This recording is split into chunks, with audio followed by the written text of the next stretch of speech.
Is there anything that that you learned from developing the game that you're now trying to pass along to your students? I'm learning a lot like from my students. I have like one of like my grad student like play my game, and one of like his like feedback is that because it's a linear experience in terms of game programming, we use this trigger boxes in the game. So which means like if the dog walk into this invisible box, it would trigger that soldier to come here and then fire gunshots and so on.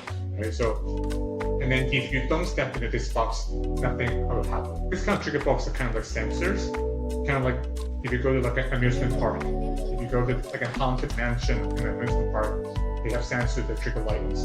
One of my students' feedback is that they don't want to start the game because if you don't step into these boxes, the wall are going to happen and stuff like that.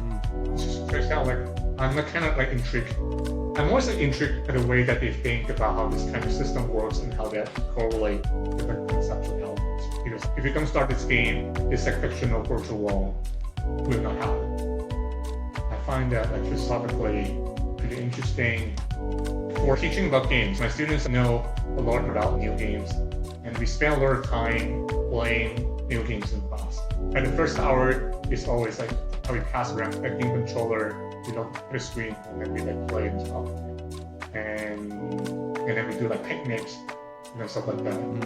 So yeah, teaching is kind of fun.